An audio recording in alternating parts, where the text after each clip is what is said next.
Hello नमस्ते। मेरा नाम पूजा है और मैं आपको सच्ची कहानियों से अवगत कराती हूँ। आज की जो केस स्टडी है ये उत्तर प्रदेश के ललितपुर की है। एक 17 साल की लड़की, आज से लगभग 2 साल पहले की ये घटना है और इतना भयानक उसके साथ वारदात हुआ था जिसे सुनकर आप भी सिहर से जाएंगे। किसी छोटी सी बच्ची के साथ कोई कितना ज़्यादा दरिंदगी कर सकता है।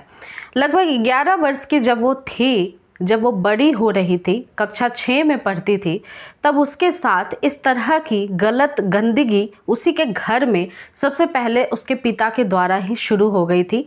और किसी भी परिवार में किसी भी बच्ची का जो सबसे ज़्यादा अंगरक्षक माना जाता है वो एक भाई और एक पिता ही होता है। अगर किसी बच्चे को बहुत ज़्यादा भरोसा होता है तो वो उसके घर के लोगों पे ही होता है। घर के अंदर वो सुरक्षित महसूस करती है, जिस तरह से जीना चाहे उस तरह से जीती है। बाहर तो बहुत सारी पाबंदियां होती हैं, ऐसे कपड़े ना पहनो, ऐसे बोलो मत, किसी से बात ना करो। लेकिन जब घर के अंदर का माहौल इतना ज़्यादा ख़राब हो जाए तो किसी बच्चे के साथ क्या क्या घटनाएं घटित हो सकती है, कैसा वो महसूस करती है, वो आज की कहानी सुन करके आपको भी चिंता में और सोच में ज़रूर डाल देगी। ललितपुर के गांव में एक ऐसी ही परिवार में एक ऐसी ही बच्ची 11 साल की जब हुई तो उसके पिता ने सबसे पहले तो उस लड़की को एक दिन एक वीडियो दिखाया। ये वीडियो अश्लील वीडियो था और जब उसे इसको देखने के लिए उसे फोर्स किया उसके ही पिता ने फ़ोन में लगा करके और उसके हाथ में थमा दिया, तब वो लड़की इतनी समझदार थी कि समझ चुकी थी कि ये वीडियो अच्छा नहीं है। उसने तुरंत अपना फ़ोन जो उसके हाथ में था वो उसके पिता को दिया और वहाँ से जाने लगी। पिता ने उसको ज़बरदस्ती रोका और पूरी वीडियो उसको फिर दिखाई। पूरी वीडियो दिखाने के बाद उसे कहा कि अब ये काम तुम्हें भी करना है। जो इसमें महिला दिख रही है, जिस तरह से उसके साथ काम हो रहा है उस तरह से तुम्हारे साथ भी होगा, और अगर तुमने ये बात किसी को बताई तो अच्छा नहीं होगा। उसके घर में एक छोटा भाई था और उसकी माँ भी साथ रहती थी। उसके बाद वीडियो दिखाने के बाद और इतना कहने के बाद उस बच्ची को उसका बाप खुद ले करके गाड़ी में बैठा करके और एक जंगलनुमा खेत की तरफ चला जाता है। वहाँ पे जा करके उस लड़की के साथ वो सारे गलत काम करता है जो उसे नहीं करना चाहिए। एक ऐसा संबंध स्थापित करता है जो पति पत्नी के बीच बनाए जाते। बच्ची सहमी हुई थी, कुछ भी सोच नहीं पा रही थी। उसके साथ उसका पिता ही गलत काम कर रहा है ये उसे एहसास हो रहा था, लेकिन वो चाह करके भी इसे सपने जैसा ही समझ रही थी। उसे नहीं पता था कि ऐसी बातें किसको जा कर के बताए, किसे कहे और उसके साथ क्या हो रहा है। वो काफ़ी असमंजस में थी क्योंकि किसी भी छोटे बच्चे के लिए जब ऐसी कोई परेशानी होती है तो उसे कुछ भी समझ में नहीं आता है कि उसके साथ क्या हो रहा है। पीड़ा था, दर्द था। वो घर आती है और अपने माँ को सुस्त पाती है लेटी हुई।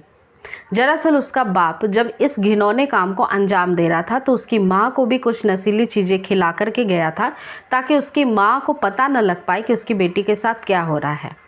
इसके बाद दिन बीतते चले जाते हैं और ये काफ़ी आम बात हो गई थी उस बच्चे के लिए। एक दिन वो स्कूल से पढ़ाई करके बाहर निकलती है और उसका बाप उस स्कूल के बाहर ही गेट पे खड़ा दिखाई देता है। उसका बाप कहता है कि मेरे साथ चलो, मैं तुम्हें गोलगप्पे खिलाऊंगा। गोलगप्पे के बहाने से गोलगप्पे के पानी में कुछ नशीली चीज़ पहले से ही उसने मिला दी थी और फिर उसके बेटी को खिलाता है। बेटी वो चीज़ें खाती है और ज़्यादा अपने होशो हवास में रहती नहीं है, बस इतना ही एक्टिव रहती है कि वो कहीं जा सके और जैसा कि उसे बताया जाए करने के लिए वैसा कर सके। उसका बाप एक होटल में लेकर के जाता है। जब उसको इतना नशा हो जाता है कि वो ठीक तरह से चल भी नहीं पा रही थी तो उस होटल के कमरे में उसको पहुंचा दिया जाता है। उसकी जब आंखें खुलती है तब वो पाती है कि उसके बदन पे कोई कपड़े नहीं है। उसके जूते, उसके कपड़े, उसके ड्रेस, बैग, सब कुछ इधर उधर है और ये अब आम बात होती जा रही थी। बच्ची जब शुरुआत उसके साथ इस गलत काम की हुई थी तभी 11 साल की थी। साल बदलते चले जाते हैं, दिन बदलते चले जाते हैं, चेहरे बदलते चले जाते हैं और उस लड़की के जख्म भी बहुत ज़्यादा गहरे होते चले जाते हैं।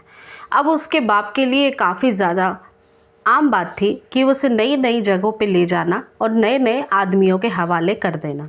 जब वो घर आती थी तो उसके बाप के द्वारा उसको धमकी मिलना कि तुम्हें मार दूंगा, तुम्हारी माँ को मार दूंगा, तुम्हारे भाई को मार दूंगा अगर किसी को भी ये बात बताई। इसी के साथ ये जो कहानी थी वो अब बहुत आम हो गई थी। लगभग 6 साल उस बच्ची ने ऐसे ही इस पीड़ा को झेला और इस दौरान लगभग 28 लोग, जिसमें बहुत बड़े बड़े नाम भी हैं जो राजनीतिक करियर से बिलोंग करते हैं, वैसे लोगों ने भी उसके साथ संबंध बनाए। और जब बच्ची पूरी हताश निराश हो गई, उसकी सारी उम्मीदें जब एक दिन टूट गई, वो बिखर गई और बहुत ज़्यादा अपने आप को अकेला महसूस करने लगी, जिस तरह का उसका व्यवहार था वो व्यवहार भी बदल गया, तब माँ को सब कुछ समझ में साफ आने लगा। वो अब अपनी बच्ची से बहुत ही ज़्यादा गंभीरता से सवालें पूछने लग गई।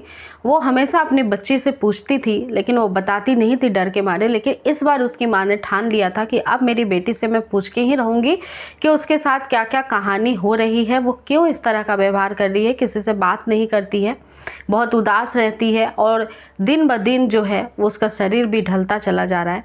अब जब बच्ची ने माँ को बताया कि माँ मेरे साथ क्या हुआ है, 11 साल पहले पहली बार उसके पिता ने गलत काम किया, उसके बाद उसको कई लोगों के हाथ में सौंप दिया।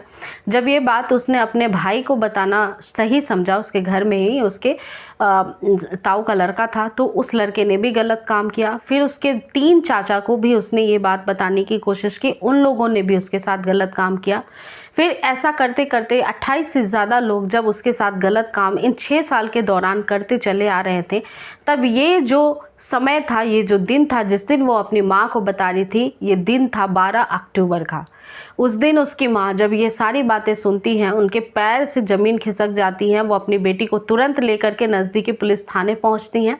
जब पुलिस को ये सारी सूचना वो देती हैं, तब पुलिस के भी होश उड़ जाते हैं, उनके आंखों में भी आंसू होता है। जितने आला अधिकारी थे, लगभग DIG तक इस केस को हैंडल करते हैं, इन्वॉल्व होते हैं और गंभीरता से इस मामले की संज्ञान करते हैं। सारे आरोपियों को आनन फानन में पकड़ा जाता है। लेकिन अगर ये बेटी उस समय ही कुछ बोल पाती तो उसके साथ इतने दिनों तक होती हुई जो उसकी ये एक तरह से एक इतनी गलत चीज़ें जो उसके साथ हो रही थी वो शायद नहीं होती। किसी भी परिवार में भगवान ऐसा बाप, ऐसा भाई न दे जो ऐसी हरकतें करते हैं। जब इस केस की जांच हो रही थी तब उसका छोटा भाई भी अपना बयान देता है कि मेरे पिताजी रात को अपने बेटे को भी ज़बरदस्ती अपने पास सुला करके कुछ गलत और गंदी हरकतों को अंजाम दिया करते थे। अब इसकी भी मेडिकल जांच हो रही है, बच्चे की भी मेडिकल जांच हुई और इतने घटिया काम के बाद वो पिता कैसे इस समाज में रहने लायक है, वो तो अब लोगों को ही सोचना चाहिए। कानून और कानून की व्यवस्था बहुत सख्त होनी चाहिए ऐसे लोगों के लिए और बहुत ही जल्दी इन आरोपियों को इनके अंजाम तक, इनके सज़ा तक पहुंचाना भी चाहिए। उस बेटी के दर्द को कम नहीं किया जा सकता है, लेकिन सोच करके भी रोए सिहर जाते हैं कि आज की मानसिक प्रवृत्ति किस तरह की समाज में कुछ लोगों की हो चली है जो अपने ही घर की बहन बेटियों को भी नहीं छोड़ते हैं। मेरा इस कहानी का आप लोगों को सुनाने का मकसद बिल्कुल भी आप सभी के भावनाओं को ठेस पहुंचाना नहीं था, बस मैं आपको जागरूक करना चाहती थी। अगर आपके भी आस पड़ोस में ऐसी कोई भी घटना आप देखते हैं तो उसके ऊपर आवाज़ तुरंत ही उठाना चाहिए और ऐसे आरोपियों को कभी भी बख्शा नहीं जाना चाहिए। कड़ी से कड़ी सज़ा देनी चाहिए ताकि एक नज़ीर इस समाज में पैदा हो और कोई भी ऐसा काम करने से डरे। तो उम्मीद करती हूँ आपको कहानी अच्छी लगी होगी। अगर आपको कहानियाँ सुनना पसंद है, ऐसे ही रियल कहानी, तो आप मेरे चैनल को सब्सक्राइब कर सकते हैं, सपोर्ट कर सकते हैं और कहानी अच्छी लगी है तो लाइक कर सकते हैं। मेरा नाम पूजा है। अगली मुलाकात एक नई कहानी के साथ होगी। धन्यवाद।